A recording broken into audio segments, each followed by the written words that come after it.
blueprints. I am well within my property line. The snowblower stays right here. You damaged my gate with that thing, and you know it. We called the police. Turn that off right now.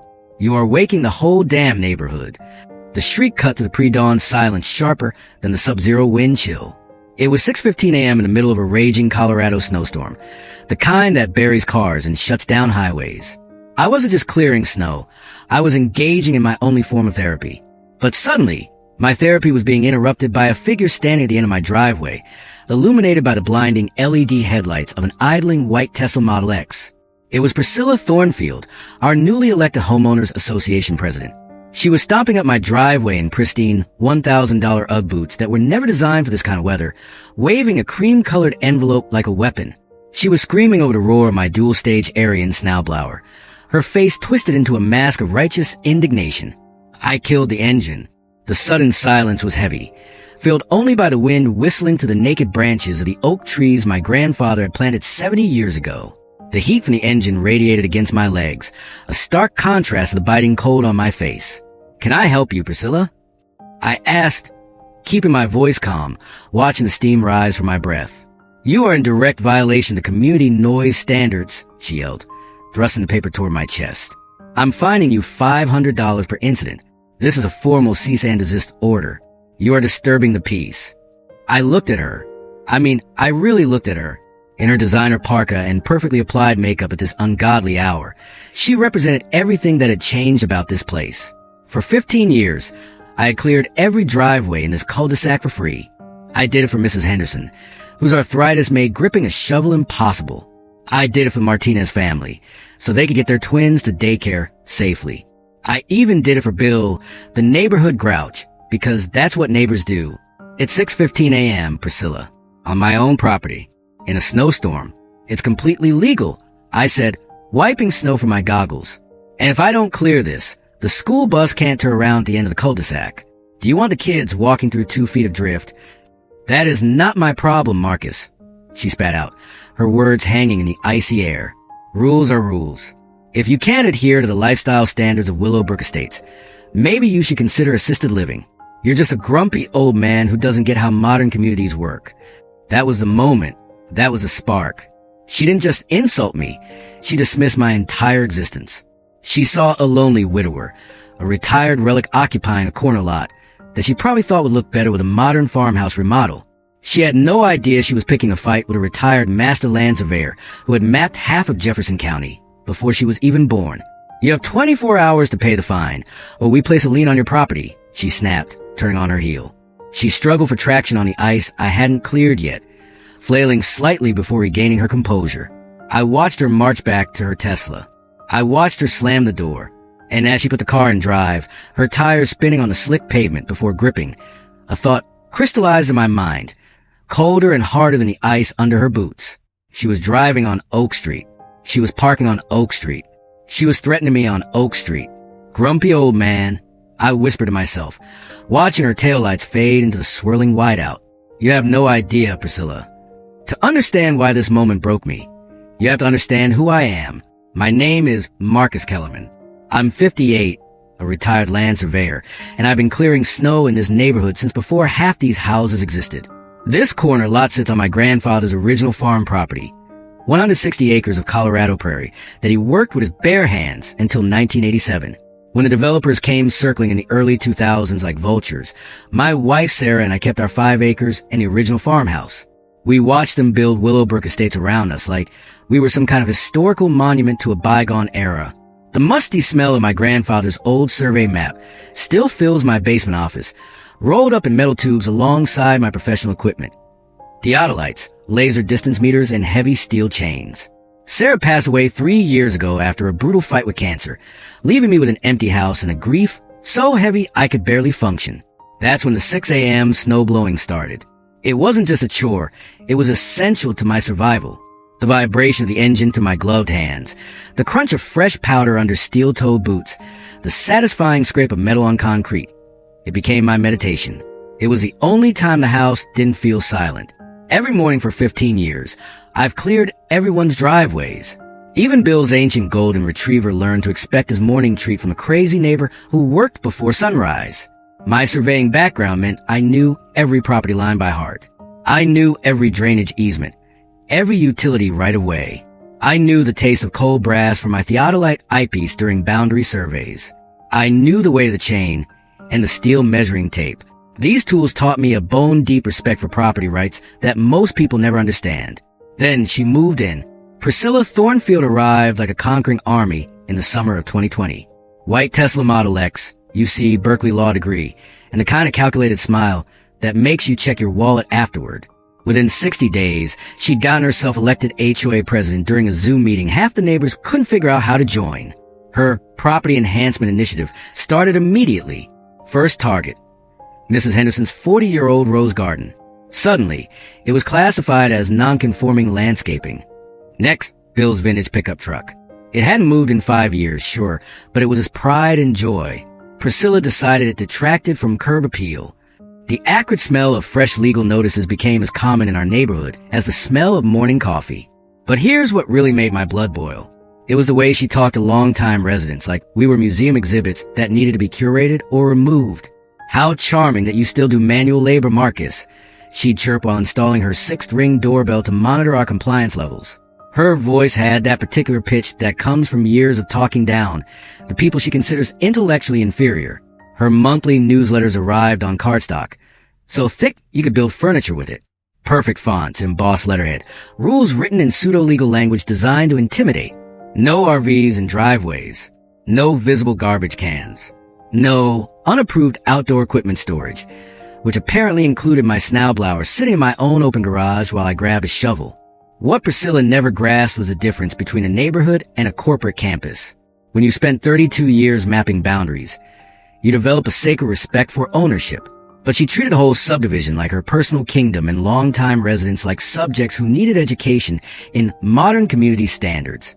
Her daily power walks, always in $200 athletic, where that had never seen a drop of sweat, included photographing any violations with military precision. Christmas lights up past January 15th. Photo. Sprinklers running 1 minute beyond optimal hours. Photo. My coffee mug left on my own front step. Photo.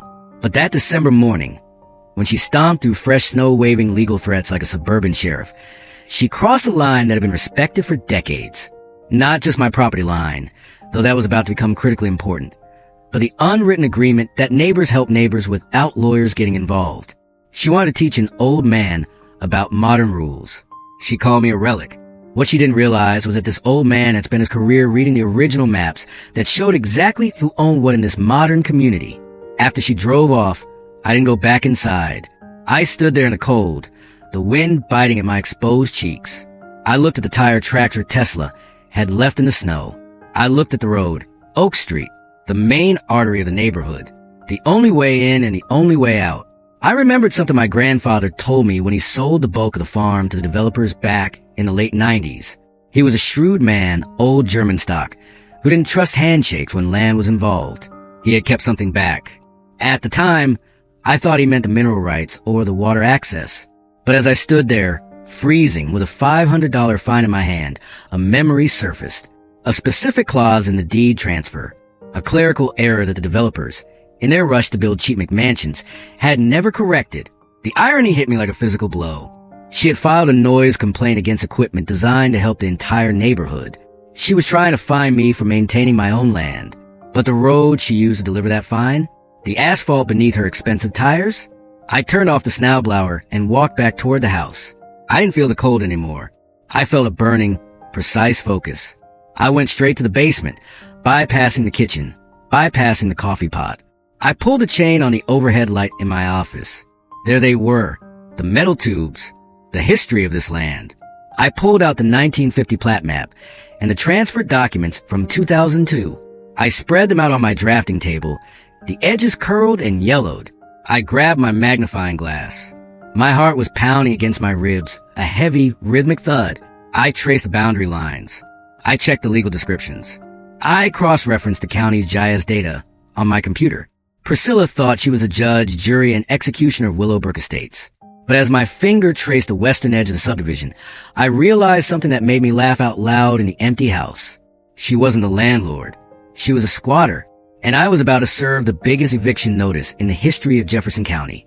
Before we get to the legal nuke I was about to drop, I want to hear from you guys. Have you ever had an HOA president try to fine you for doing them a favor? Or maybe you've got a Priscilla in your neighborhood right now. Drop your state and your horror story in the comments below. I read all of them. Now, let me tell you about the paper trail that was about to ruin Priscilla's life. That's what the process server said. Well, actually, it was just a teenage kid in a hoodie taping a notice to my storm door. But the effect was the same. Priscilla didn't wait. Her first move came exactly 48 hours after our driveway confrontation. I found a notice stuck to my front door on a Tuesday morning, right next to where I usually set my coffee mug to cool in the winter air. The official seal of Jefferson County was pressed into the cream-colored paper, alleging a violation of Municipal Ordinance 847.3, excessive noise during restricted hours. According to her complaint, my Snowblower constituted a recurring public nuisance that violated the county's 7 a.m. noise restriction. She had fast-tracked this. She must have known someone at the clerk's office, or maybe she just badgered them until they filed it just to make her go away. The irony hit me like a bucket of ice water. She had filed a noise complaint against equipment designed to help the entire neighborhood function. But Priscilla wasn't finished building her case.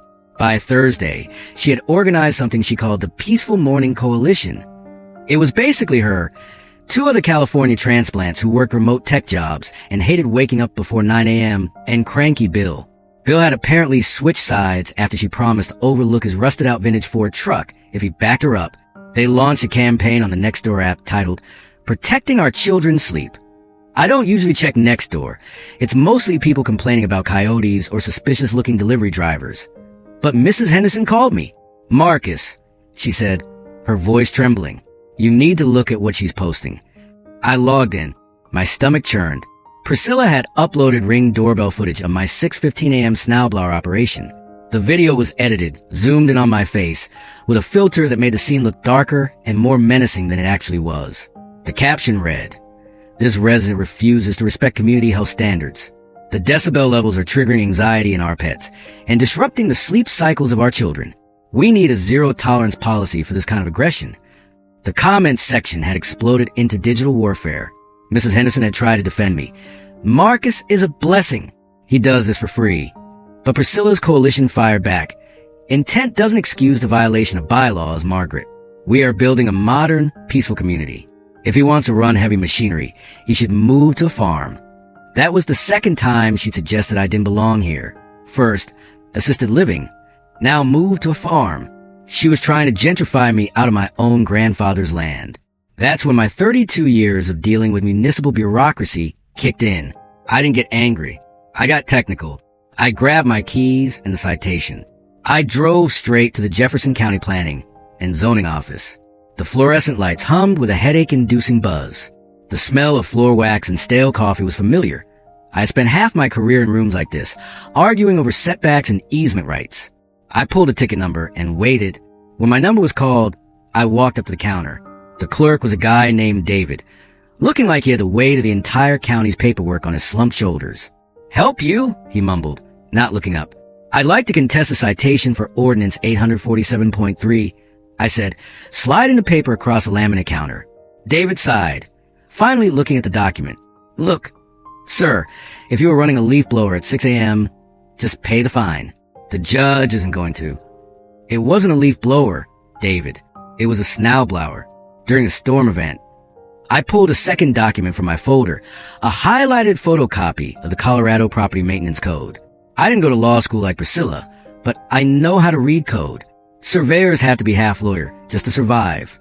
If you look at section 12.4, specifically the subsection regarding essential property maintenance, I said, pointing to the yellow highlighter, you'll see that emergency weather mitigation, including snow removal for safety access, is specifically exempt from the 7 a.m. noise restriction. It's protected between 6 a.m. and 10 p.m. David blinked. He pulled the paper closer. He adjusted his glasses. He looked at me, then back at the code. My Snowblower isn't recreational equipment, David. I continued, my voice steady. It's essential winter maintenance. Legally, it's in the same class as a municipal plow. Unless you want to find the city plow drivers for waking people up, you can't find me. David typed something into his computer. He hit the backspace key a few times. Then he let out a short, dry chuckle. She filed this under recreational noise nuisance, David said, shaking his head. She didn't read the exemptions. She has a law degree, I said, but apparently not in municipal code. David stamped the citation with a heavy, satisfying thud. Dismissed. You're good to go, Mr. Kellerman. I'll update the system. Tell your neighbor to read the fine print next time. I walked out of that office feeling lighter than I had in months. It was a small victory, a skirmish one. But as I walked to my truck, I realized something. This wasn't over. Priscilla wasn't the type to accept a dismissal. She would find another angle. She would come for the appearance of my garage, or the height of my fence, or the color of my front door. I needed ammunition. Real ammunition. I turned around and walked back into the building. But I didn't go to the citation counter. I went down the hall to the records and deeds department. Back so soon? The security guard asked. Just doing some research. I said, I requested the original plat maps for Willowbrook Estates. I wanted to see everything. The original subdivision proposal, the developer's bankruptcy filing from 2008, and the transfer documents for the infrastructure. When you spend 3 decades mapping boundaries, you develop an instinct for when something looks off. It's like a musician hearing a sour note in a symphony. I sat at a viewing table in the back corner, spreading the large, blue-lined sheets out. The smell of ammonia and aged paper filled my nostrils. The smell of history.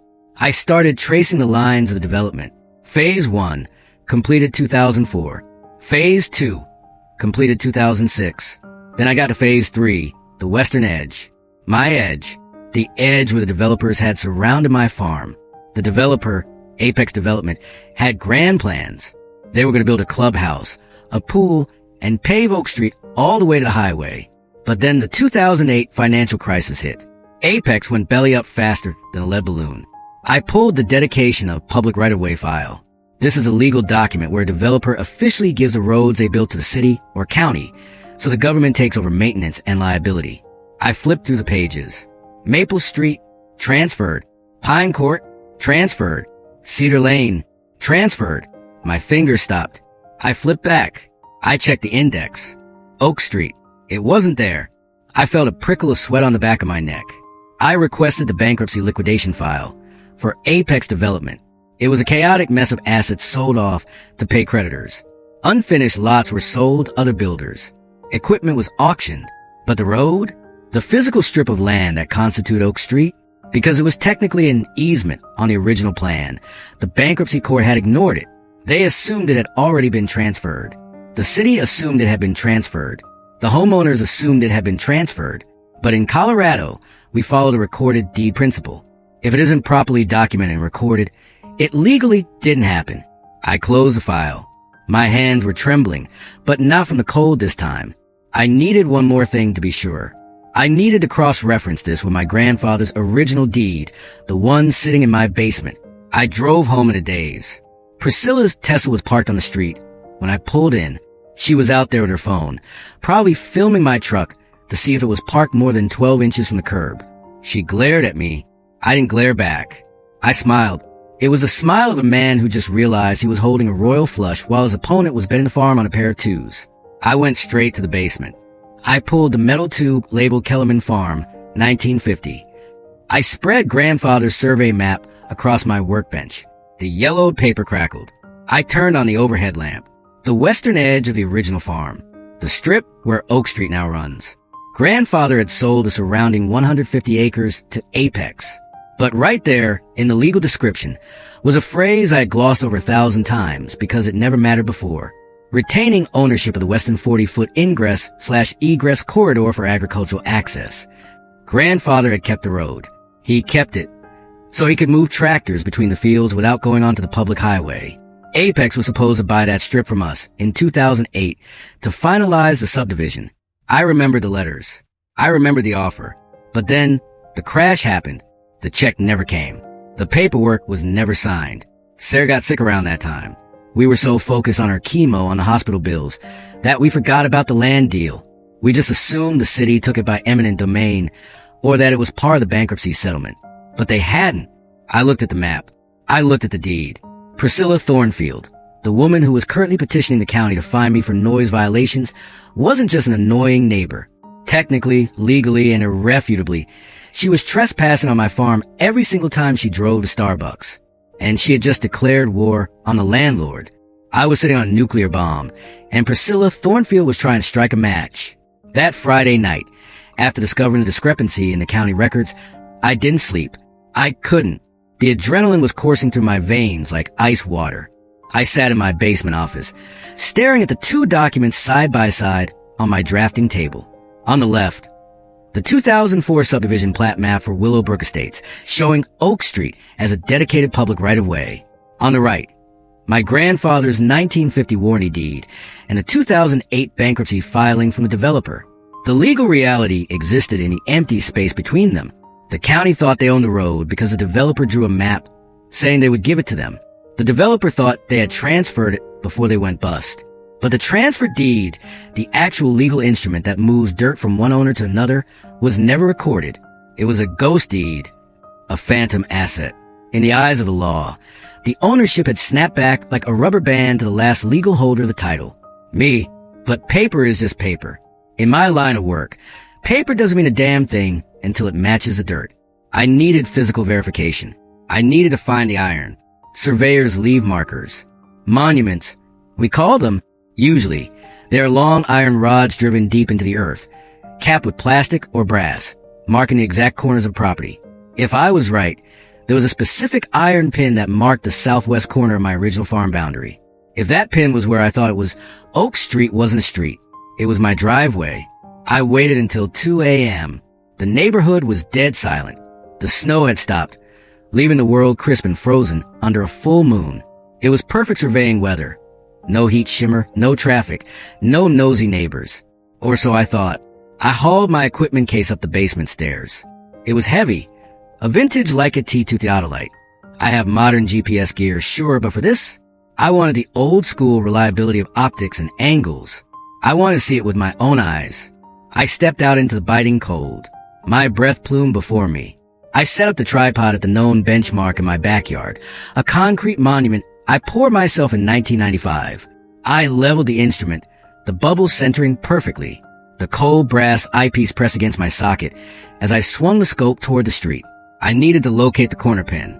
According to my calculations, it should be buried about 6 inches deep, exactly 4 feet from the edge of the current asphalt, right near the entrance to the subdivision.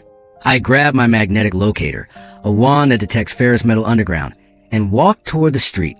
The silence was absolute, broken only by the crunch of my boots on the packed snow.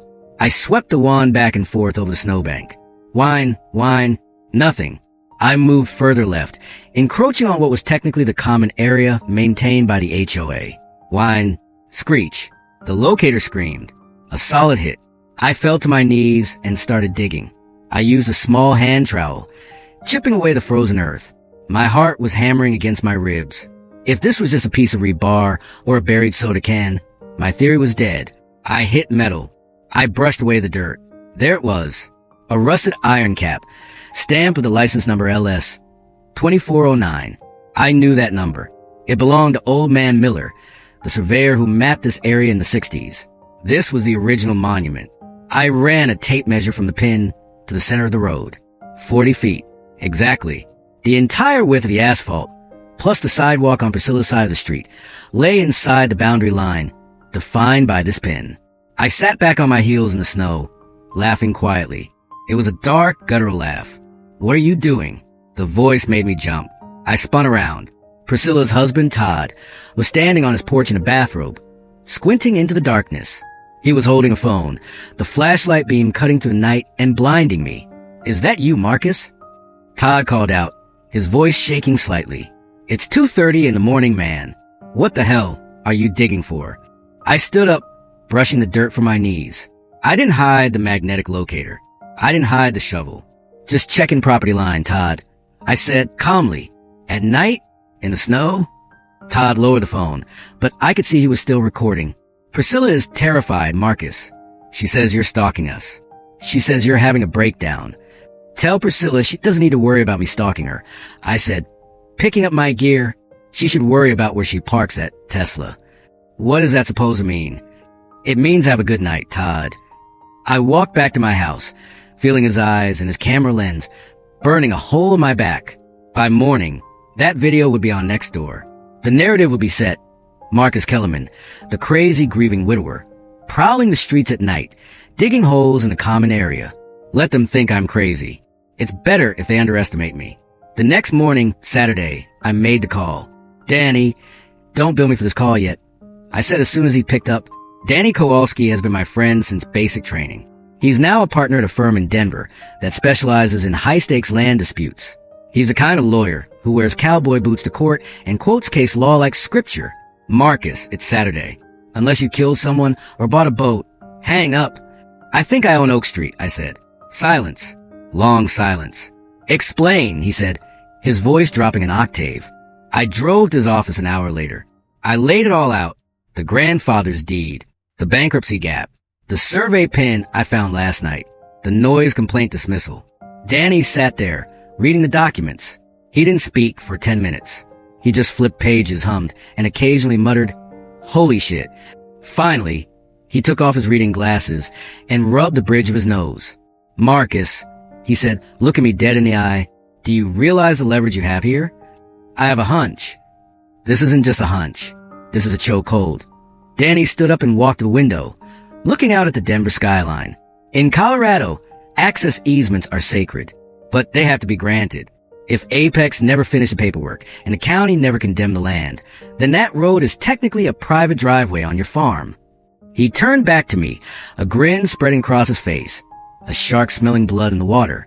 Priscilla Thornfield, the woman who tried to fine you for snowblowing, is currently guilty of trespassing. Civil trespass, maybe even criminal, depending on how hard we push. She called CPS on me, Danny. I said quietly.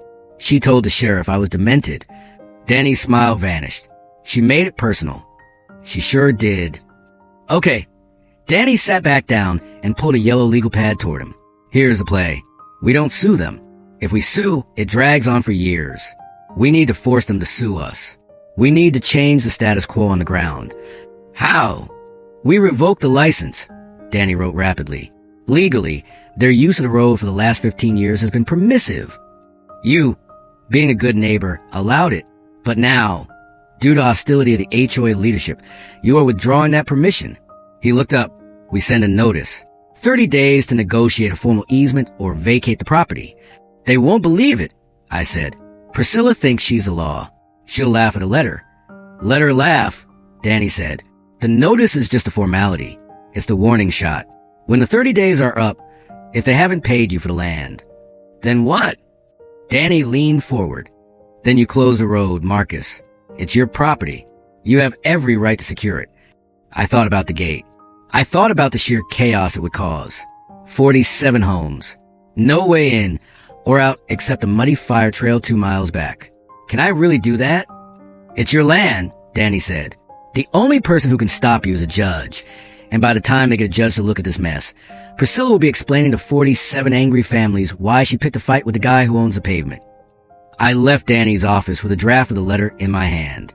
It was beautiful, legal, cold, and devastating. When I got home, there was a police cruiser parked in front of my house. Priscilla was standing on the sidewalk with Officer Miller, no relation to the surveyor. She pointed at me as I pulled into my driveway. "That's him," she shouted. "I want to file a report for vandalism. He was digging up the common area landscaping last night." Officer Miller walked up to my truck window. He looked exhausted. "Mr. Kellerman," he said, "Ms. Thornfield says you were digging holes in the HOA grass at 2 a.m.? "I was surveying, officer." I said, "Surveying what?" Priscilla interjected, stepping up behind the cop. "He's losing his mind. He thinks he's searching for a buried treasure or something. It's property damage. Those were my hydrangeas nearby." I looked at her. She was so confident, so sure of her power. She thought this was the kill shot. "Actually, Priscilla," I said, reaching into my passenger seat. "I was looking for this." I held up the photo I had taken of the iron pin cap. "That's the property corner," I said. "And according to this pin, your hydrangeas are about 4 feet onto my land. So, technically, you owe me for the landscaping." "You're delusional," she sneered. "Officer, tell him to stop harassing me." "I'm done harassing you, Priscilla," I said, putting the truck in park. "In fact, you're going to be hearing from my lawyer on Monday." We have a lot to talk about regarding your commute. She laughed. A high, tinkling laugh that sounded like breaking glass. Bring it on, old man. My husband is friends with the district attorney. Good, I said. He'll understand the paperwork then. I rolled up the window and drove into my garage. As the door closed, blocking her from view, I felt a calm settle over me. The ghost in the deed had been found. The weapon was loaded. And on Monday morning, I was going to pull the trigger. Monday morning felt like the deep breath before a plunge into freezing water. I stood at the counter of the Jefferson County Post Office, a stack of 47 cream-colored envelopes sitting on the scale. The clerk, a woman named Brenda, who I'd known for years, looked at the addresses. She raised an eyebrow. 47 certified letters, Marcus? All to Willowbrook Estates? You throwing a party? Not exactly, Brenda. I said, sliding my credit card into the reader. Think of it as an invitation to a reality check. That'll be $385.40, she said. I paid it gladly. It was the cheapest demolition job in history. Inside each envelope was a 3-page document drafted by Danny Kowalski. It wasn't a lawsuit. It was a notice of revocation of permissive use and intent to secure private property. The language was clinical, brutal, and legally bulletproof. It informed every homeowner that the land known as Oak Street was the private property of the Kellerman estate. Their use of the road for the past 15 years had been a revocable license granted by my goodwill due to the hostile actions of the community leadership. That license was being revoked in 30 days. They had until January 15th to negotiate a formal easement agreement, or the road would be permanently closed to vehicular traffic. I dropped the letters in the slot. Thump. The sound of a hammer dropping. By Wednesday, the bomb detonated. It started slowly. A few confused posts on Nextdoor. Did anyone else get a weird letter from Marcus? Is this a scam? It looks like legal paperwork. Then the panic set in. People started Googling Easement Laws Colorado. They started calling their title insurance companies. And of course, they started tagging Priscilla. Priscilla's response was swift and predictable. She didn't pause to consider if I was right. She didn't call a lawyer to check the deeds. She went straight to DEFCON 1. She posted an announcement pinned to the top of neighborhood feed. Alert! Resident harassment campaign. Do not engage with the fraudulent letters sent by Mr. Kellerman. The HOA attorneys are handling this extortion attempt. This is yet another symptom of his escalating mental health crisis. We are taking steps to protect the community. She was doubling down. She was painting me not just as a nuisance, but as a predator scamming the neighborhood. And then she made her fatal mistake. She called the media. I was in my garage on Thursday morning, organizing my survey gear, when a white van with a satellite dish on the roof pulled up across the street. The logo on the side read Channel 9 News. On your side, out stepped Jessica Finley. I recognized her. She was the investigative reporter who usually covered corrupt contractors or restaurant health violations. She had that hungry look, the look of a journalist who smells a viral story. Priscilla was there to meet her, of course. I watched through the window as Priscilla gestured wildly toward my house, putting on a performance. She pointed at my unkept garage, which was perfectly tidy. She pointed at the road. She dabbed at her eyes. 10 minutes later, Jessica Finley was walking up my driveway, a cameraman trailing behind her. I opened the door before she could knock. Mr. Kellerman? She asked, putting on her concerned reporter voice. I'm Jessica Finley with Channel 9. We've heard some disturbing reports from your neighbors about a property dispute and alleged harassment. The cold morning air carried the smell of diesel from her van. She held the microphone out, waiting for me to yell or slam the door or act like the crazy old man Priscilla had described. I invited her in, I said. Jessica blinked. The cameraman lowered his lens. Excuse me? The coffee is fresh, I said, stepping back. If you want the story, come get the actual story. Unless you just want to run Priscilla's press release. Jessica hesitated for a split second, her instincts warring with the narrative she'd been fed. Then she nodded to the cameraman to cut the feed and stepped inside. I led them to the kitchen. I didn't have a messy house filled with newspapers and cats. The house was spotless. The smell of high-quality Arabica coffee filled the air. And on the dining room table, illuminated by the winter sun, lay the evidence. My grandfather's 1950 deed. The 2008 bankruptcy filings. The certified survey map I had created over the weekend, showing the overlay of the property lines. Jessica, I said, pouring her a mug, Priscilla told you I'm a grieving widower having a breakdown, right? That I'm weaponizing my grief to terrorize young families. Something like that, Jessica admitted. Taking the coffee, she was looking around the room, noting the framed photos of Sarah, the military service medals on the wall, the general orderliness. It didn't fit the profile. What if I told you, I said, walking over the table and tapping the map, that for the last 15 years, 47 families have been driving across my private front yard without paying a dime? Jessica set the coffee down. She walked over to the table. What am I looking at? See this line? I traced the western boundary with my finger. That's where Oak Street runs now. See the legal description? I handed her the deed. Read the highlighted section. She read it. Her eyes widened. She looked at the map. Then she looked at the window, where the road was clearly visible. Wait, she said, her voice losing the reporter cadence and becoming genuine. Are you saying the developer never transferred the road? I'm saying the developer went bankrupt before they could sign the papers. I corrected, and the city never condemned it, and the title companies never caught it. So, she paused, doing the math in her head. You own the road. I own the road, I confirmed. And for 15 years, I let them use it. I plowed it. I maintained the edges. Until the new HOA president decided to fine me for clearing snow on my own land. I pulled out the noise violation citation and placed it next to the deed. She poked the bear, Jessica. I'm just showing her whose woods she's standing in. The change in the room was palpable. Jessica Finley wasn't looking at a neighbor dispute anymore. She was looking at a massive real estate blunder that affected millions of dollars in property value. This wasn't a fluff piece about a grumpy grandpa. This was an investigative gold mine. Can I film this? She asked, pointing to the map. Go ahead. She spent 20 minutes getting B-roll of the documents. She interviewed me, sitting calmly at the table. I explained the law. I explained the revocable license. I sounded like exactly what I was, a subject matter expert. When she packed up to leave, she looked different, excited. Priscilla is waiting outside for a follow-up interview, Jessica said, a mischievous glint in her eye. She thinks I went in there to ambush you. Don't tell her yet, I said. Let her think she won today. The 30-day notice doesn't expire until next Friday. Jessica smiled. I have to fact-check this with the county Marcus. But if this holds up, this is going to be the biggest story of the year.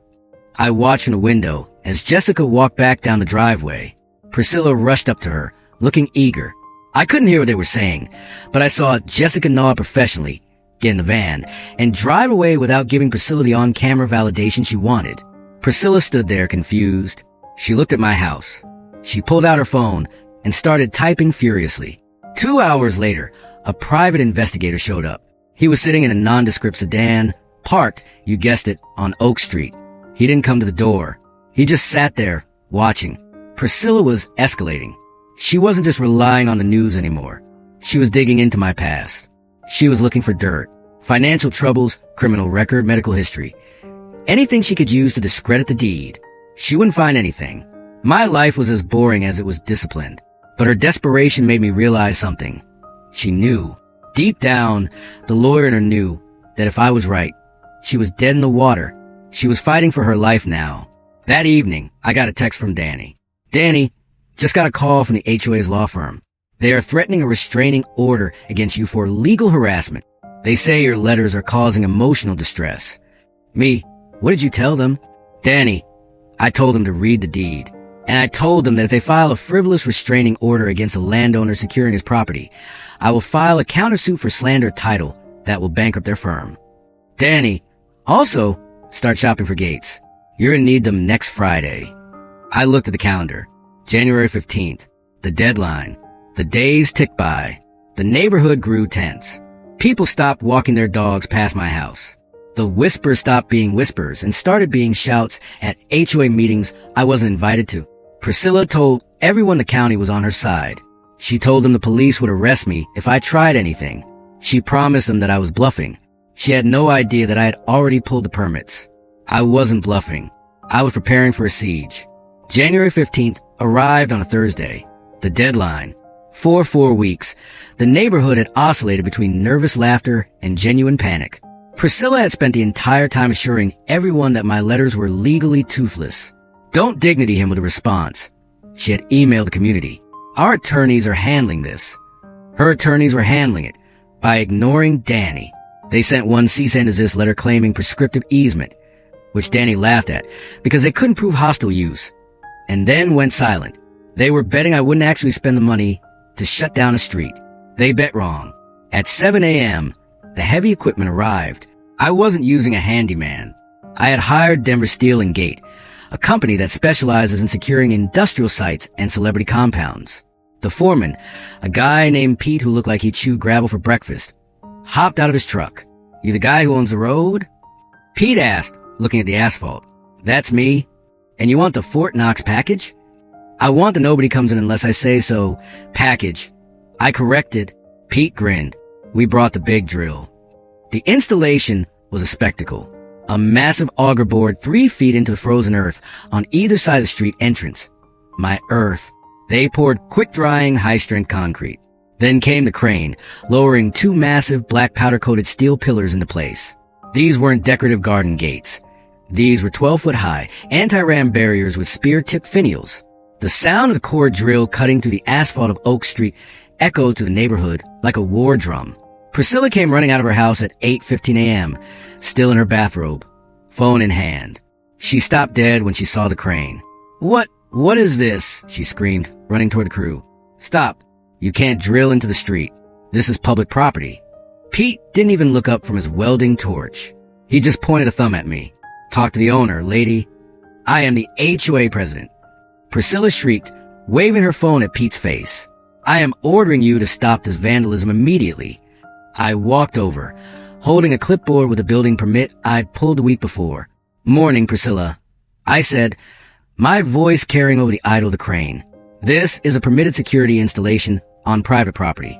Permit number B, 24-908. You can check with the county." "You can't block the road." She was hyperventilating now. "How are we supposed to get to work? How are the kids supposed to get to school?" The school bus came at 7:45. I checked my watch. It's gone. As for work, I suggest you take the fire trail.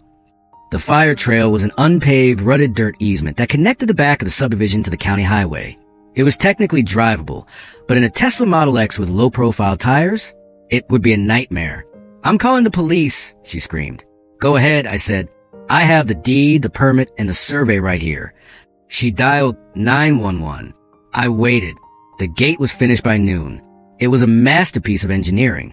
Heavy steel swing arms, a magnetic lock that could withstand 5,000 pounds of force, and a keypad entry system mounted on a gooseneck pedestal.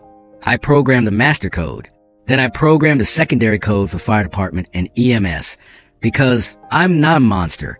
I called the local dispatch center and gave it to them immediately. Safety first. At 5 p.m., the siege began. The first wave of returning commuters turned off the highway and onto Oak Street. They saw the flashing yellow lights on the new gate. They saw the sign, "Private property. No trespassing. Access revoked." Brake lights flared. Cars stopped. I sat on my front porch, wrapped in a blanket, a thermos of coffee in my hand. I watched. The first car was Bob from 3 doors down. He rolled down his window, looking confused. He punched a few numbers into the keypad, probably his old gate code for the pool. Nothing happened. He honked. Then the second car arrived. Then the third. Within 10 minutes, traffic was backed up all the way to the highway. The sound of honking horns was deafening. Priscilla was out there now, moving from car to car like a general whose army had just been ambushed. "He's crazy." I heard her yelling to Mrs. Gable. "He's holding us hostage. The sheriff is on the way." And sure enough, the cavalry arrived. 2 Jefferson County Sheriff's cruisers, lights flashing, weaving through the gridlock. Out stepped Sergeant Miller. No relation to the surveyor, just a good cop I knew from the VFW. He looked at the gate. He looked at the line of cars. He looked at Priscilla, who was practically foaming at the mouth. Then he looked at me, sitting on the porch. He walked up the driveway. "Marcus," he sighed, taking off his hat and rubbing his head.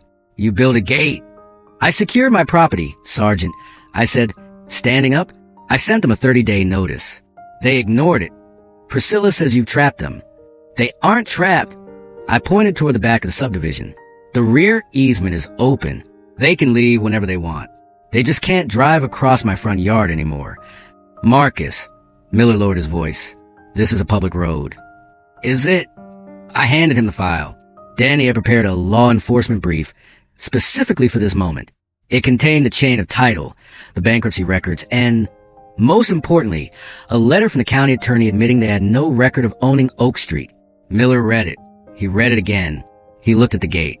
He looked at Priscilla, who was currently screaming at a terrified Amazon delivery driver. "Well, I'll be damned," Miller whispered. He walked back down the driveway. Priscilla rushed him. "Arrest him," she demanded. "Tear that gate down. He's kidnapping us." The entire neighborhood went silent, waiting for the handcuffs. "Ma'am," Sergeant Miller said, his voice projecting clearly, "I can't arrest him." "What?" Priscilla froze. "This is a civil matter," Miller explained. "According to the county records, this is his driveway. You're on private property. I can't force a homeowner to open his gate. But, Priscilla sputtered. "How do we get home?" Miller pointed a thumb toward the muddy, snow-covered hills behind the houses. "I suggest you take the back way. And ma'am," I'd stop screaming. "Technically, you're trespassing right now." The look on her face was worth every penny of the $15,000 I spent on that steal. The sergeant got back in his car. "All right, folks, clear the road. Back it up. You can't park here." The chaos of 40 cars trying to reverse out of a single-lane entrance was absolute bedlam. And I just sat there, sipping my coffee, watching the sheriff enforce my property rights against a woman who tried to find me for using a snowblower. But the war wasn't over. Priscilla wasn't defeated. She was humiliated. And a humiliated narcissist is the most dangerous creature on earth. As the sun went down, I saw her silhouette in her window, phone to her ear. She was calling in the big guns. She was going to try to get an emergency injunction. She didn't know that Danny was already waiting for them. Saturday morning broke clear and cold from my kitchen window. Sipping my second cup of coffee, the new gate looked magnificent. The black steel stood in stark contrast to the white snow, a silent sentinel guarding my property rights. The closed sign reflected the morning sun. But the real show wasn't at the front of the subdivision. It was at the back.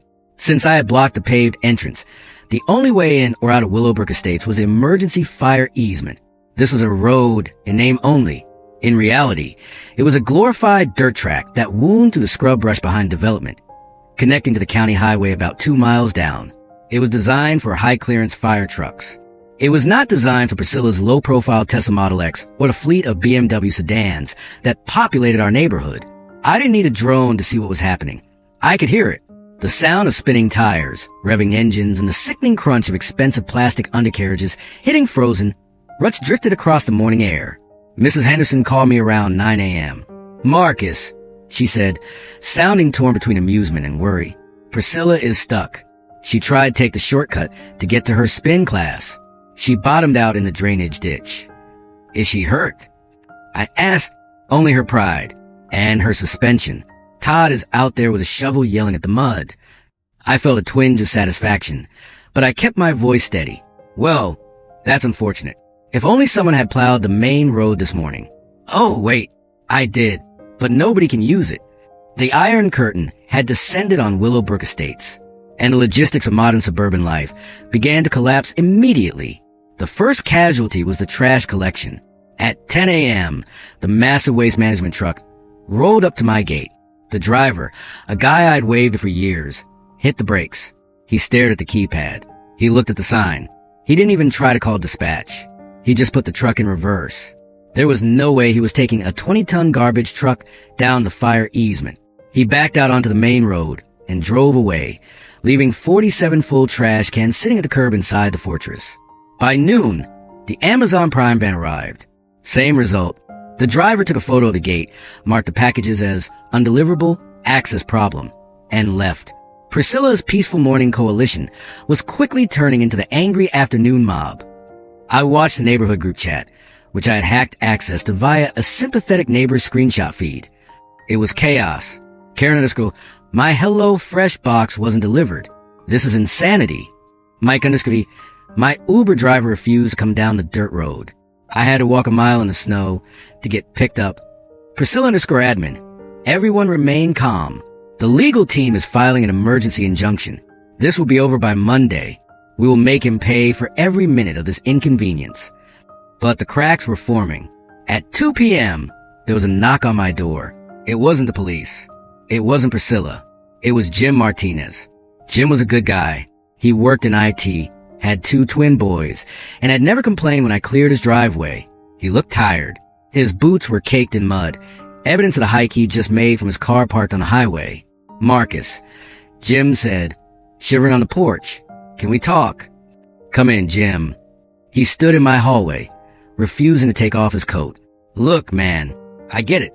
Priscilla she's a lot, and she was wrong to fine you. But my kids? The school bus won't come Monday. My wife can't get her minivan out of the mud. You're punishing everyone. I'm not punishing you, Jim, I said calmly. I'm protecting my liability. Think about it. If I let you drive on my land and you slip on ice and crash, who gets sued? Me. Priscilla proved that she sees me as a target. If I leave that gate open without a legal contract, I'm exposing myself to millions in liability. Jim rubbed his face. So what do we do? You tell the HOA board to sign the easement agreement, I said. I sent it to them weeks ago. It's standard. It indemnifies me, and it requires them to pay a nominal maintenance fee. If they sign it, the gate opens in 5 seconds. Jim's eyes widened. Wait, that's all you want? A liability waiver. Priscilla told you I was demanding a ransom, didn't she? She said you wanted $50,000 and the rights to our firstborns. Jim admitted. I laughed. I want $1 a year and a legal document saying you won't sue me if you crash your car. And I want the fines dropped. Jim looked furious. Not at me, at Priscilla. She lied to us, he whispered. Go tell the neighbors, Jim. Show them the truth. Jim left, and I watched the tide turn. But Priscilla wasn't going down without a fight. She knew that if the truth came out, that this whole siege could be ended with a pen stroke and an apology, she was finished. She needed a villain. Sunday evening, the process server arrived. He had to park on the highway and walk through the mud to get to my door. He looked miserable. Marcus Kellerman, he wheezed, handed me a thick packet of documents. You are summoned to an emergency injunctive relief hearing. Tomorrow morning, 9 a.m. Jefferson County District Court. I opened the packet. Priscilla's lawyers, Hartwell, Morrison Associates, had filed a motion for a temporary restraining order to force the gate open. Their argument was bold. Prescriptive easement by necessity. They were arguing that even though there was no written deed, the fact that the road had been used for 15 years created a permanent right of use, and that my closing created a life-threatening public safety hazard. It was a strong argument. Judges hate blocking roads. They hate angry voters. There was a very real chance a judge would order the gate open pending a full trial, which could take years. I called Danny. They filed, I said. I saw it, Danny replied. His voice was crisp, professional. They drew Judge Harrison. That's tricky. He's an old-school public order guy. He won't like the gate. So we lose. No, Danny said. We don't lose. But we have to nuke their argument before they can even make it. We need to prove that this isn't a necessity. We need to prove that their hardship is self-inflicted. How do we do that? Did you take photos of the mud run? I have video. Good. Bring it. And Marcus, bring the Snowblower logs. The what? The logs you kept. The little notebook where you wrote down every time you cleared the snow for the last 15 years. I smiled. I kept meticulous records. Dates times fuel usage. It was a surveyor's habit. Why do you need those? Because, Danny said, prescriptive easement requires the use to be hostile, meaning without permission. If we can prove you were clearing the snow for them, it proves you were giving them permission. It kills the hostile element. It proves it was a license, not a right. And licenses can be revoked. I'll find a notebook, I said. Get a good night's sleep, Marcus, Danny said. Tomorrow we go to court, and Priscilla is going to try to paint you as the Unabomber. Don't react. Be the boring, meticulous surveyor. I hung up. I looked out the window. The sun was setting over the Iron Curtain.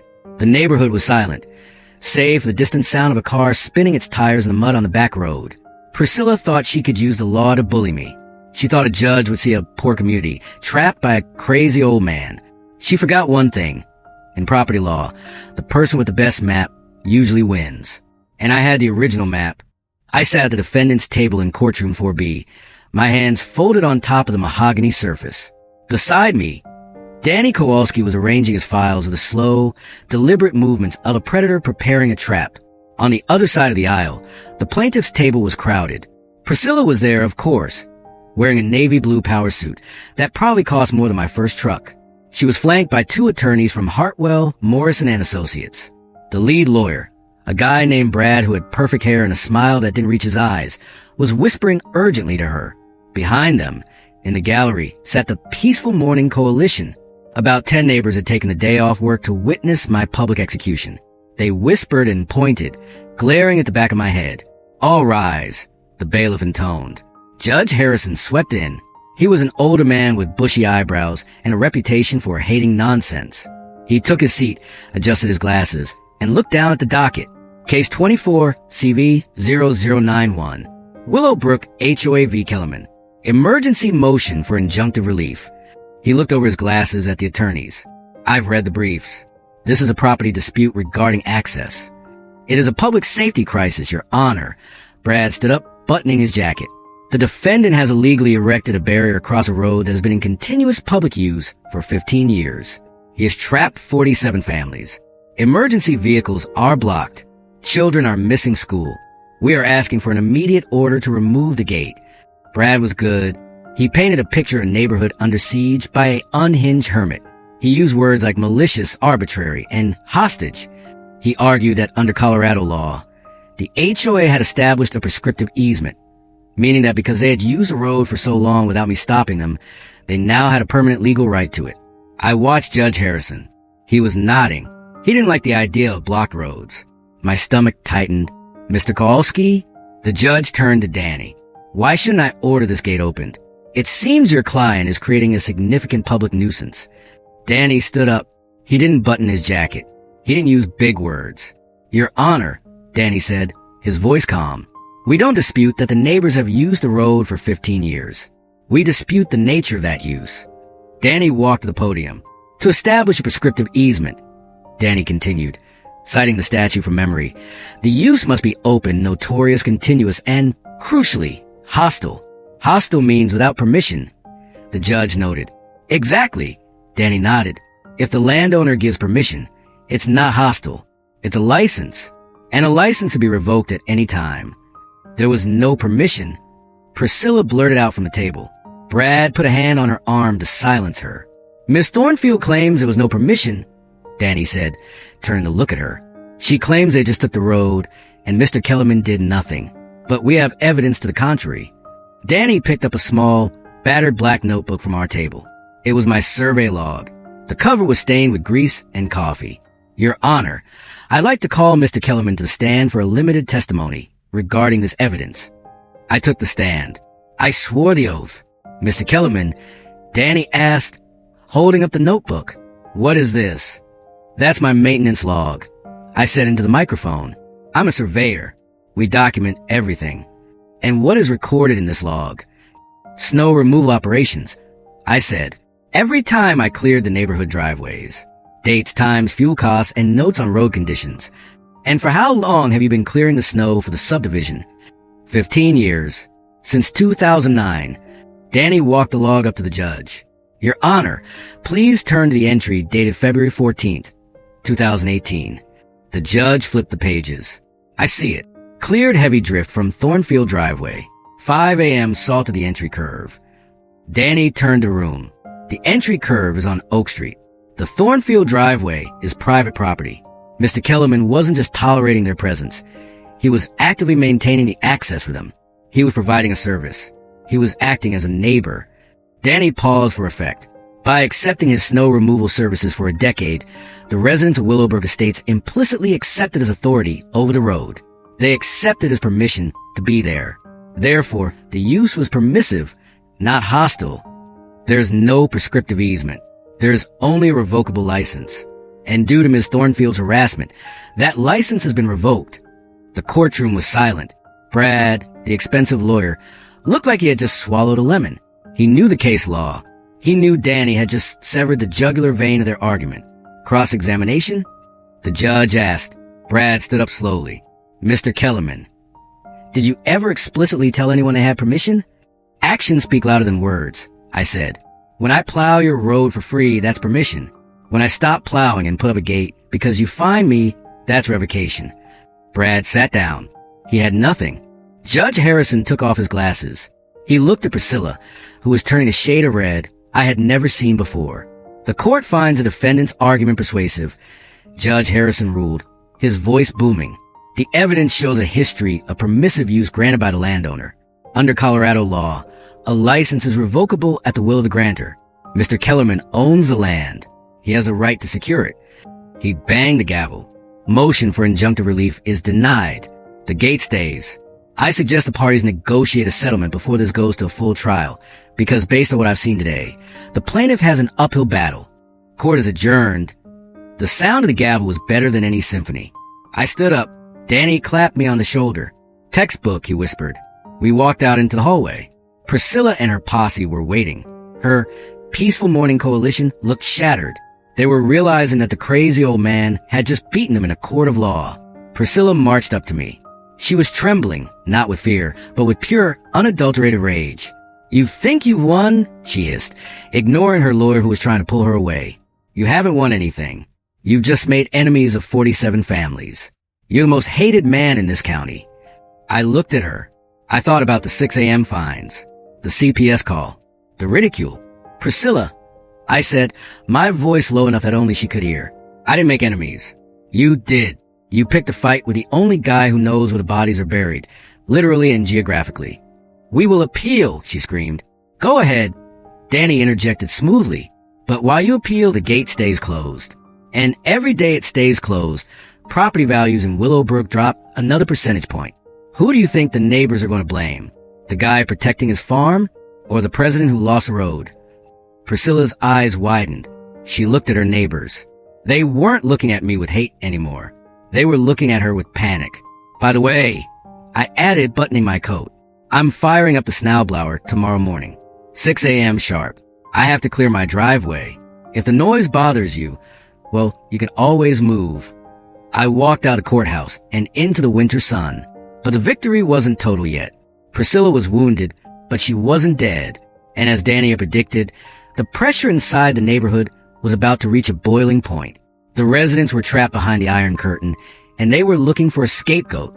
Priscilla was about to find out that leading a mob is great, right up until the moment they realized you led them off a cliff. And I had one more card to play. The dollar deal. Revolutions don't start with a bang. They start with a bill. The week after the trial was a masterclass in suburban disintegration. The gate remained closed. The mud run back easement turned into a quagmire as a warm front melted the snow, turning the dirt road into a soup of clay and despair. But the real pain wasn't the mud. It was the money.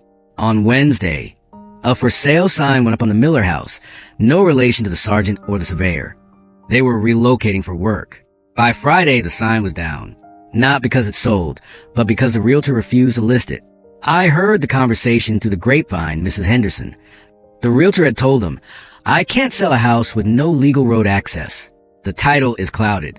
No bank will write a mortgage for a property that is effectively landlocked during a legal dispute. Panic didn't just set in. It took root and blossomed. The value of every home in Willowbrook Estates had effectively dropped to zero overnight. Their equity, their retirement plans, their college funds was frozen. And it was all because Priscilla had decided to wage war on a retired surveyor over a Snowblower. Priscilla tried to get ahead of the narrative. She called an emergency town hall at the community center for Friday night. She plastered flyers on every mailbox, which she had to walk to, since she couldn't drive them easily. Mobilizing for justice, the strategy to reclaim our road. I wasn't invited, obviously, but I didn't need to be there. I had a sleeper agent. Mrs. Henderson came over for tea on Thursday afternoon. She looked 10 years younger than she had a month ago. I think she was enjoying the chaos. They're going to ask for money, Marcus, she told me, dunking a biscuit. Priscilla wants to levy a special assessment.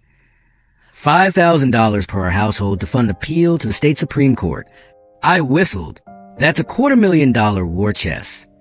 They won't pay it, Mrs. Henderson said. The Martinez family is broke. The young couple next door is drowning in student loans. They can't afford Priscilla's ego. Good, I said. Then it's time to offer them a life raft. I handed Mrs. Henderson a single sheet of paper. It wasn't a legal document. It was a term sheet. Simple English. Read this at the meeting, I said. She read it. Her eyes widened. A slow smile spread across her face. Oh, Marcus, this is diabolical. It's just business, Margaret. Friday night arrived. The community center was packed. I sat in my truck in the parking lot, just watching the doors. I couldn't hear what was happening inside, but I could imagine it. Inside the meeting, as recounted by Mrs. Henderson, Priscilla stood on the stage, looking ragged. The perfect hair was a little frayed. The power suit was wrinkled. She had a PowerPoint presentation titled Operation Freedom. "We have suffered a temporary setback," Priscilla announced, her voice shrill in the microphone. "Judge Harrison is an archaic thinker who doesn't understand community rights. But we will win on appeal. We just need resources." She clicked to the slide showing the $5,000 special assessment. The room erupted. $5,000. Jim Martinez shouted from the back, "I can't even get my kids to school and you want $5,000? It is an investment in your property value." Priscilla yelled back, "If we don't fight, he wins. He will hold us hostage forever. He wants millions." That was the narrative she had sold them, that I was a greedy old extortionist, holding out for a massive payout. That's when Mrs. Henderson stood up. She didn't shout. She just walked in front of the room. She was the oldest resident there, the grandmother of the neighborhood. The room went quiet out of respect. "Priscilla," Mrs. Henderson said, "have you actually asked Marcus what he wants?" "We know what he wants." Priscilla scoffed. "He wants to destroy us." "Actually," Mrs. Henderson said, pulling the paper I gave her out of her purse. "I had tea with him yesterday. He gave me this." She held up the paper. "This is a settlement offer," Mrs. Henderson announced.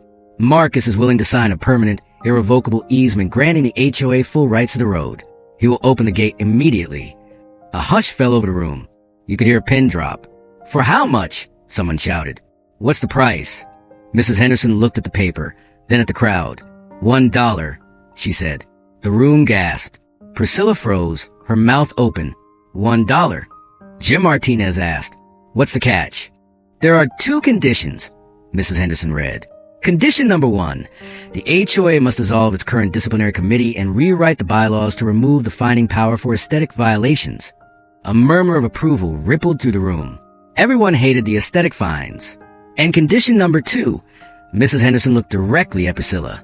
The current president of the HOA must resign immediately, sell her property, and leave Willowbrook Estates within 90 days. The silence stretched for a heartbeat. Then it broke. It wasn't a cheer. It was a roar.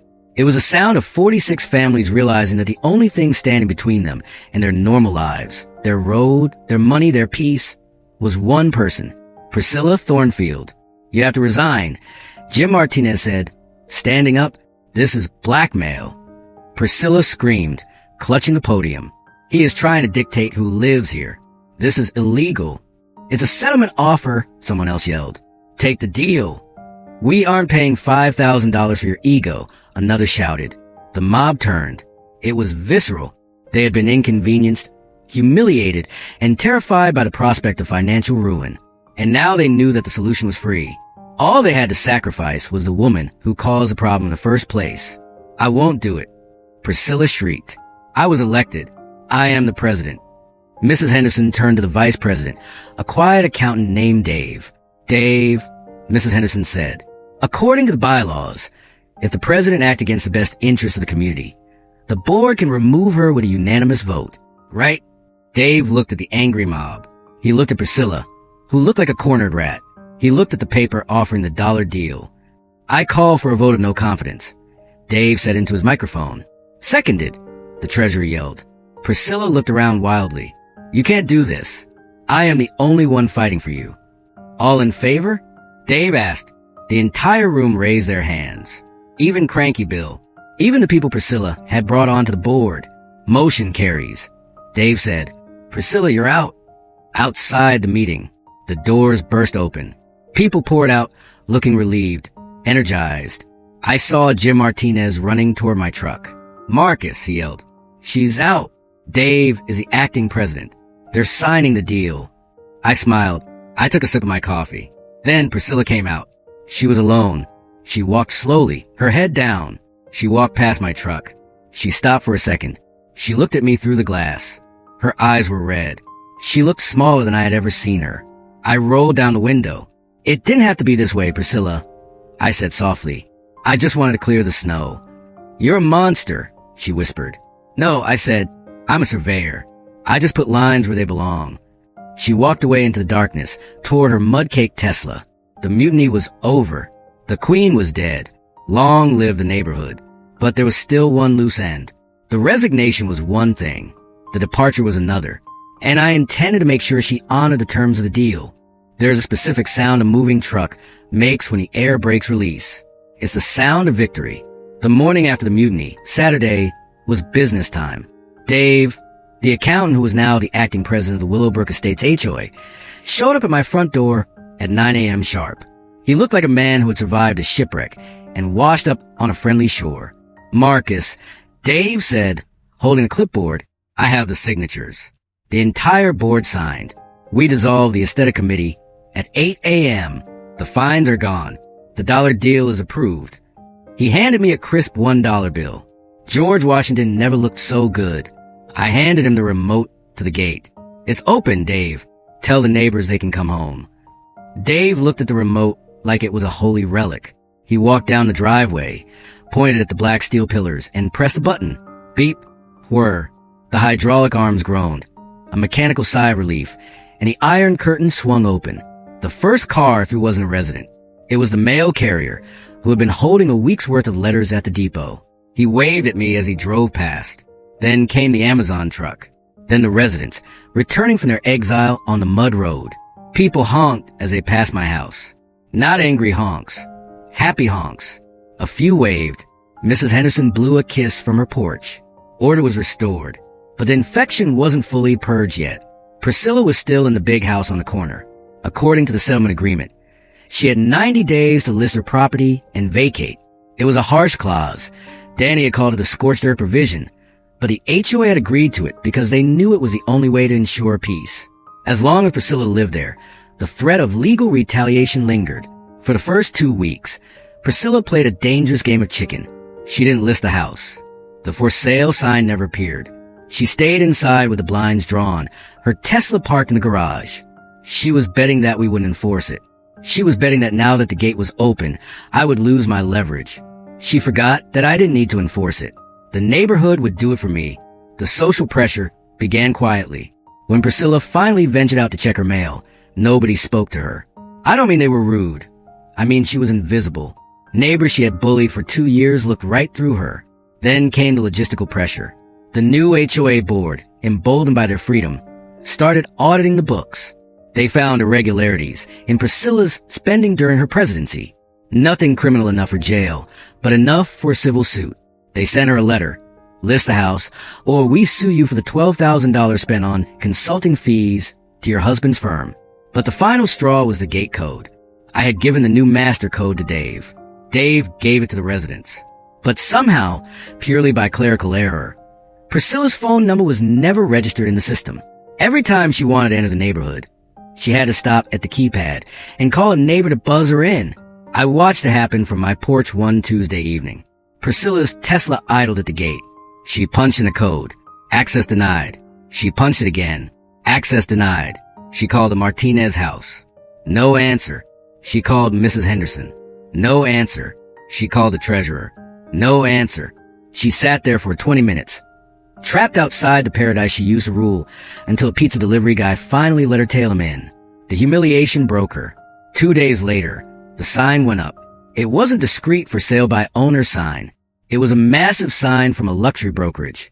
Coming soon. The open house was scheduled for the following Sunday. And let me tell you, the neighborhood came together to ensure the house sold fast. They cleaned up the streets. They manicured their lawns. They wanted her gone, and they knew the only way out was a closed escrow. I even fired up the Snowblower to clear the sidewalks perfectly, just to make sure the curb appeal was immaculate. When the movers arrived a month later, it was a gray, overcast day. Mayflower Moving Company. 2 big semi-trucks. I stood at my window and watched the dismantling of Priscilla's empire. The expensive mid-century modern furniture, the Peloton bike that never got used, the endless boxes of designer clothes. All of it marched down the driveway and into the dark belly of the trucks. Priscilla stood by the truck, holding a clipboard, screaming at the movers. Even at the bitter end, she couldn't help herself. She was micromanaging her own retreat. Then she saw me. I was standing in my driveway, leaning on a shovel. I wasn't smiling. I wasn't gloating. I was just there, the constant, the bedrock. She stopped yelling. She looked at me for a long 10 seconds. There were no words left. She got into her white Tesla. Todd got into his Audi. They backed out of the driveway. They drove down Oak Street, my street. They approached the gate. The sensor picked up their car. The steel arm swung open smoothly, granting them one last passage. As they passed through, the brake lights flashed for a second, as if she was hesitating, as if she wanted to turn around and shout one last threat. But she didn't. She accelerated onto the county highway and turned left, speeding away toward California or Texas, or wherever people like her go to restart the cycle. The gate closed behind her with a definitive clank. I walked over to the keypad pedestal. I punched in a command. User deleted. Thornfield. The screen flashed green. It was done. That evening, the vibe in Willowbrook Estates was electric. It was like the end of a war movie where the occupation ends and the villagers come out to dance in the streets. Jim Martinez brought over a 6-pack of beer. Mrs. Henderson brought a casserole. Dave brought the new bylaws for me to review. Even though I wasn't on the board, they treated me like the elder statesman now. She's really gone, Jim said, cracking a beer on my porch railing. I can't believe it. She had to go, I said. A system can't function with a virus in the hard drive. The new people move in next week, Dave said. Nice couple. Young. They have a baby. I already told them about the Snowblower. Yeah. I asked, what did they say? They asked if they could pay you for gas. I smiled. Tell them their money is no good here, but I take payment in coffee. The exodus was complete. The neighborhood had been purged. But as I looked at the gate, standing guard against the night, I realized that something had changed in me too. I wasn't just a grumpy old widower anymore. I wasn't just a guy who cleared the snow. I was the sheriff of Oak Street, and I had one final act to perform to close the book on Priscilla Thornfield forever. The next morning, I walked down to the county recorder's office with Danny. We had one last document to file. The document that would ensure no developer, no city council, and no future Karen could ever threaten this land again. I was going to give the road back, but this time on my terms. Peace is quiet, but it's not the silence of an empty house anymore. It's the silence of a job well done. Spring came to Colorado late that year. The snow piles I fought over, the ice that caused the mud run, finally melted into the soil. The hydrangeas Priscilla had worried so much about bloomed, and for the first time in 2 years, nobody measured them with a ruler. With Priscilla gone and the house sold to a nice young couple named the Sullivans, who actually introduced themselves before moving in, the war was officially over. But there was one final piece of business to attend to.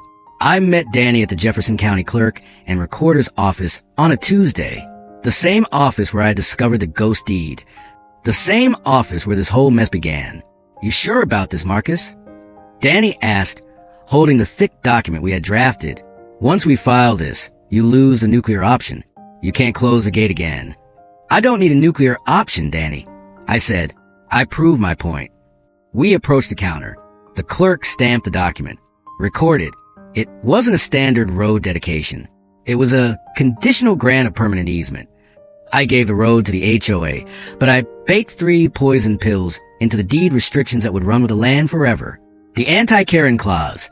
The HOA is legally prohibited from enforcing any fines related to aesthetic maintenance or essential equipment operation between the hours of 6 a.m. and 10 p.m.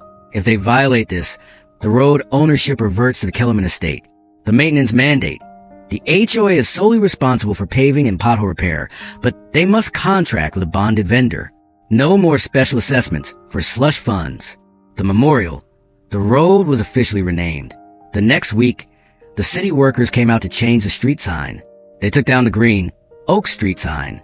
In its place, they bolted up a new one, Sarah's Way. I stood on my porch and watched them put it up. Mrs. Henderson stood next to me, holding a tissue. She would have hated the fuss, Mrs. Henderson said, wiping her eyes. She would have laughed her ass off. I corrected. She always said I was stubborn. Now the whole county knows it. Having Sarah's name on the entrance to the neighborhood meant she wasn't just a memory in my empty house anymore. She was the foundation of the community. Every time the neighbors drove home, they were welcomed by her. Summer turned to autumn. The neighborhood changed. The fear that Priscilla had instilled evaporated. People left their garage doors open. Kids played basketball in the street, Sarah's Way, without worrying about noise violations. The gate stayed up. I didn't tear it down. We kept it open during the day, but the new board voted to close it at night for security. It wasn't a prison wall anymore. It was a shield. And ironically, property values in Willowbrook Estates went up by 15% because it was now a private, gated community. Priscilla had claimed I would destroy their equity. Instead, I made the money. Then, December came. The first heavy snow of the season hit on a Tuesday night. A real dumper. 10 inches of heavy, wet powder. I woke up at 5 a.m. automatically. The house was cold. The silence was heavy. For a moment, the old grief washed over me. The feeling of being the lonely sentinel in the dark. I drank my coffee. I put on my thermal layers. I laced up my steel-toed boots. I walked out to the garage and patted the cowling of my Aryan Snowblower, the machine that started a war. Time to work, old girl, I whispered. I hit the electric start. The engine roared to life, that familiar, throaty rumble that shook the concrete floor. I opened the garage door and stepped out into the pre-dawn dark. But as I reached the end of my driveway, I heard something. Another engine. Then another. I looked down the street. 3 driveways down, Jim Martinez was firing up a brand new Honda Snowblower. Across the street, the new guy, Mike Sullivan, was wrestling with a Toro. Even Dave, the accountant, was out there with a shovel and a bag of salt. They saw me. Jim waved. Mike gave me a thumbs up. I wasn't the only one out there anymore. We worked in a phalanx. I took the main road, my road. Jim took the sidewalks. Mike took the driveways of the elderly folks. We moved like a tank division, clearing the snow with a synchronized efficiency that was beautiful to behold. By 6:15 a.m., the exact time Priscilla had screamed at me a year ago, the neighborhood was clear. The black asphalt of Sarah's way shone under the streetlights. We gathered in the middle of the cul-de-sac. The engines idled, creating a cloud of steam and exhaust. Nice lines, Marcus, Jim said, admiring my work. You missed a spot on the curb, Martinez. I joked. Don't make me fine you. We all laughed. The sound echoed off the houses, loud and free. Mrs. Henderson came out on her porch with a tray of hot coffee, indigo cups.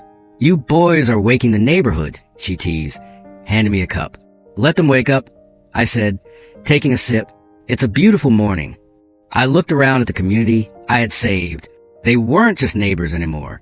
They were allies. They were friends. Priscilla Thornfield had tried to break us. She tried to use the law to crush the spirit of a place she didn't understand. She thought power came from titles and fines and intimidation. She didn't know that real power comes from ownership, not just of land, but of your actions. Real power is being the guy who shows up when it's cold. Real power is knowing exactly where the line is drawn and having the courage to hold it. I walked back to my garage as the sun crested the horizon, painting the snow in shades of pink and gold. I turned off the Snowblower. The silence returned, but it wasn't lonely. I looked at the survey map pinned to my garage wall. The lines were still there, sharp and precise, but the boundaries between the houses felt a little softer now. I went inside, poured a fresh cup of coffee, and set a mug down at Sarah's empty spot at the table. We won, honey, I whispered, and the driveway is clear. Outro strategy for video. Camera cuts to Marcus sitting in his office, holding the original deed. Thanks for hanging out with us on HOA Stories, where the Karens meet their match and the good guys actually win. If this story had you cheering, cringing, or checking your own property lines, go ahead and smash that like button. And listen, if you have a neighbor like Priscilla, don't get mad. Get a surveyor, because you never know what you might own. Drop a comment below with your state and your worst HOA nightmare. I read all of them. And hit subscribe so you're ready for the next wild tale. Until next time, keep your fences high and your deeds recorded.